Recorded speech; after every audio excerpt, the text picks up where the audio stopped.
And, I think Veach gets a lot of flack for some of the decisions that he's made. Um, but I think you got to still kind of let things play out, and that there's still a lot of season, a lot of time for some of these guys to flip the script and kind of prove their worth a little bit more than they've been able to so far. Yeah, definitely. I mean, and here, look, there was a lot of frustration in that defensive locker room when Sutton was here. I mean, and that was on with Houston, with everybody. I mean, it was a 3-scheme defense that everybody was irritated with. You got, Hitchens chasing down Amari Cooper. You got Justin Houston rolling all over the place. It was a mess. And there was a ton of frustration in that locker room, especially towards the end. And that was probably part of Houston's motivational issues, was the fact that he was just fed up. And, I think he, as far as Sutton was concerned, I think he was here maybe a year or two too long. And that's just Andy and him being loyal. And that's, it is what it is. It's great to be loyal, but sometimes I think with Andy, he's almost loyal to a fault, especially with, you know what I'm saying? I mean, it just is what it is, but yeah, I get it. I thought he should have been gone after that Colts game. Me too. Exactly. Yeah, exactly. That was the end of the line for me. I was out with Bob Sutton back then. A funny Bob Sutton story. So Robert Rimson, who used to be a contributor at Chiefs Wire, now he's at Fox 4 Kansas City. There's one of their sports producers. Mm-hmm. He used to write a column for us every week in 2018 called Bob Sutton's Hot Seat, where he would basically measure, based on the game performance the previous week, how hot Bob Sutton's seat was.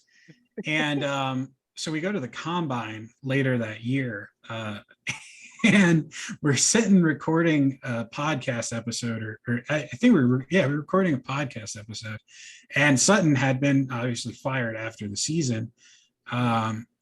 And he gets a job as a senior defensive assistant with the Atlanta Falcons. Yeah. And we're sitting in the hallway, and Bob just walks by us, and he turns and he sees us both, and he just gives us this death glare. Like I was convinced that he was going to come over and just lay hands on me and Robert.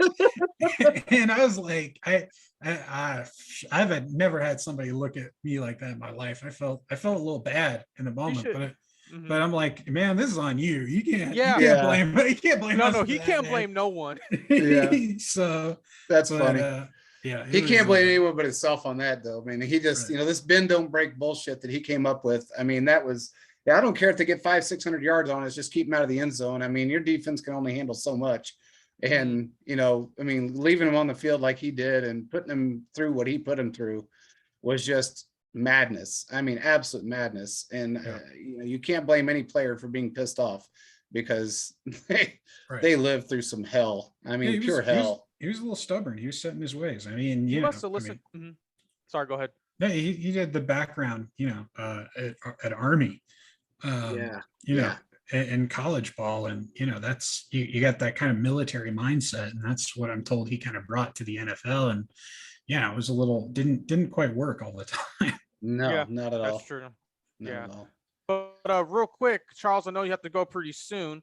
What are your thoughts on this next game, and what is your final score prediction? Oh man, I don't know if you wrote anything yet, but I'm kind of curious. What are your thoughts? Yeah, I actually was getting ready for my behind enemy lines with the Titans Wire to write my prediction up. I hadn't written it up yet. I think this is going to be a closer game than people expect. I think it's probably going to be like a 3-point game, come down to a long kick. I think it's going to be pretty back and forth. I do think that it's going to come down to the defense getting like a stop, right? I think that they're going to get in a situation where offense is wearing down, and there's going to be like a 3rd and 2 or something where clearly they're going to hand the ball off to Derrick Henry, and it's like, all right, can we get like a 1 or 2 yard loss on the play to force a punt instead of having them go for it on 4th down? And I think that it's going to come down to that. They're going to have to make that type of play, and I think that they're up for it after this next week. I think this last game kind of invigorated the defense, and I think that the offense is going to have some favorable matchups in the receiving game with all the injuries that Titans have in the secondary. One note that I think will be interesting this game, obviously Travis Kelce's playing through something. He's been limited with a neck injury. He spoke to the media today, said he's going to be full go, but the Titans, they haven't faced great tight ends all season. However, they have allowed the least yards in the NFL to a tight end so far this season. So Okay. that'll be something to watch, see if Travis Kelce can kind of bust out and have a good performance there. I do think that this is going to be the game that we see Josh Gordon get going. Yes. I'm hoping so. I think they're going to scheme some things up for him this week just to get one, him feeling comfortable, and two, Mahomes feeling comfortable with him. So I think, whether it's some quick passes or some screens or just some things designed to get him open, get the ball into his hands. I think we're going to see a little bit of that. And then, I think we might even see like the shot play down the field, because there were, I don't know if you guys, you say you're a film buff. I looked at all of his snaps from last week, and I think he had 5 snaps where he was in run blocking. He had like 2 like quick, like inside, like slant type routes. And then he had 2 like deep routes, and he was open on both the deep shots. Both deep shots. He was wide open. And Mahomes couldn't get to him. Either he had pressure or, he went a different way with his read. But hey, did you notice though, on both of those open shots, Mahomes was in the pocket and he was pressured on both of them? Right. And that's, again, it's tough. I think that, he's diced some people up, some defenses up from the pocket. So I think that, again, I think there's balance there. And I think both times Gordon was on the left side. So, rolling to your left and throwing to your left, it's kind of tough. But I don't know. We'll see. I think that Gordon can really get going and be a boon for this offense, kind of this next game. And if he can build from this game, I think that would be really important. So so you don't have a score prediction? You just think the Chiefs are going to win? Yeah, I'll say like, let's do like a 37-34 Chiefs. Okay. It's not bad. What do you think, JP? I always seem to give us a 10-point lead on every game. And I don't know why, because we haven't really done that in a while, other than the Eagles, I guess it was. And I guess really Washington to a degree, but I have a feeling he's right. It's going to be a closer game.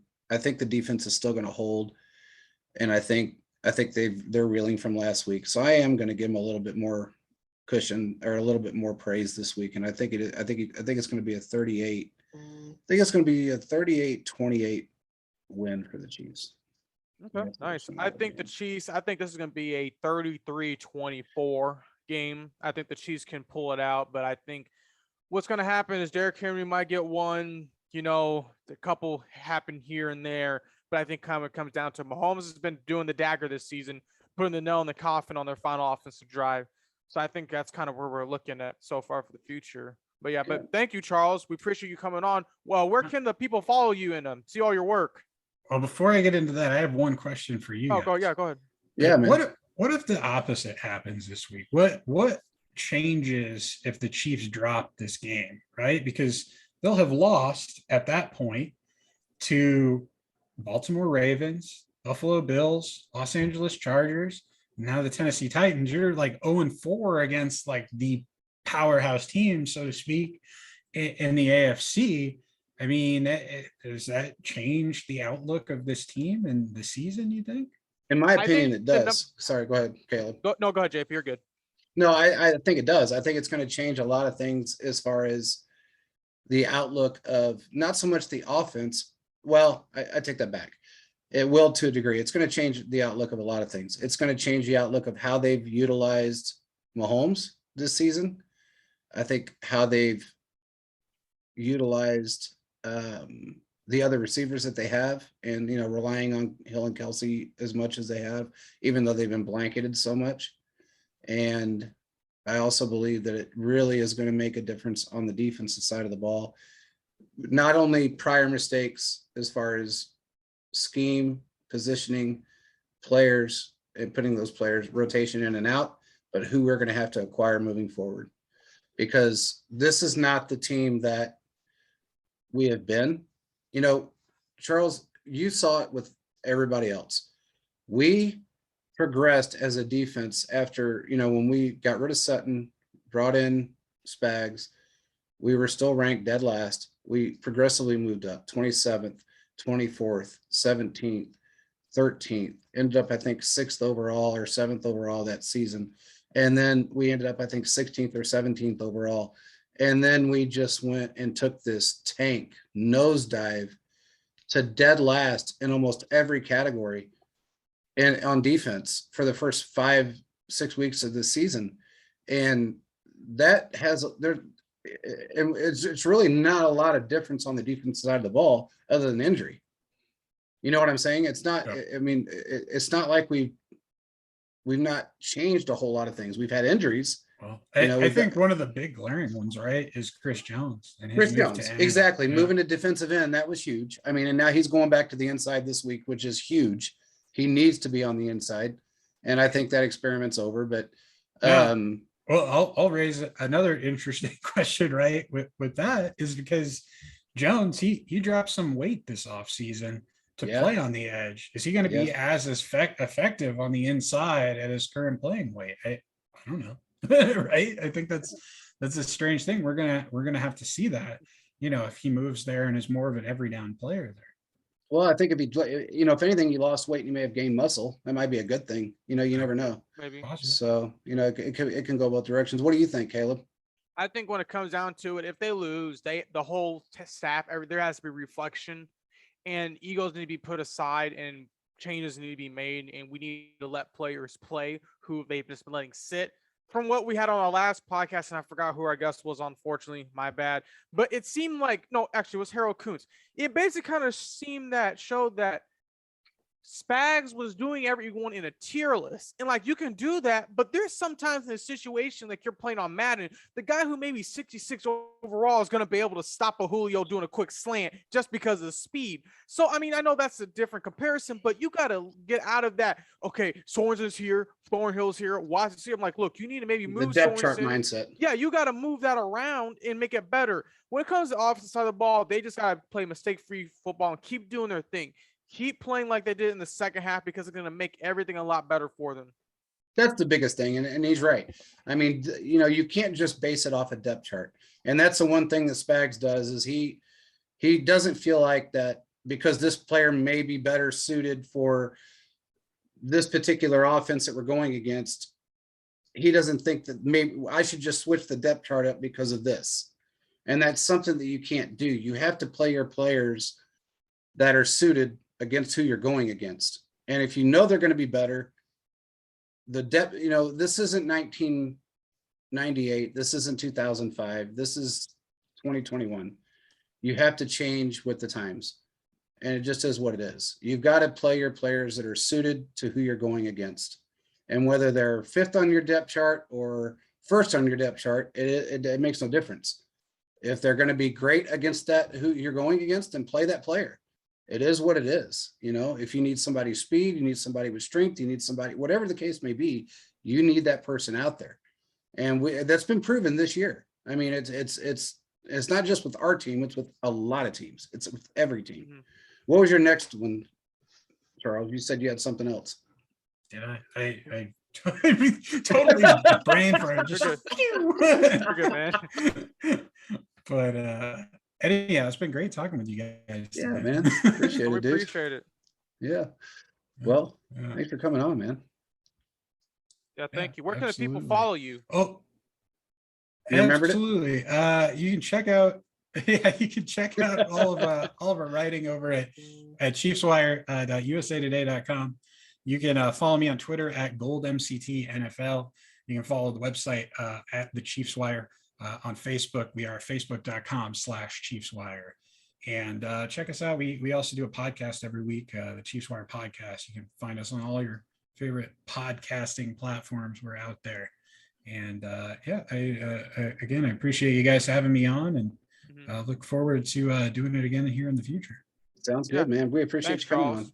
Yeah, we appreciate it. Thank you. Excellent, excellent. All right, brother. All right, Well, guys.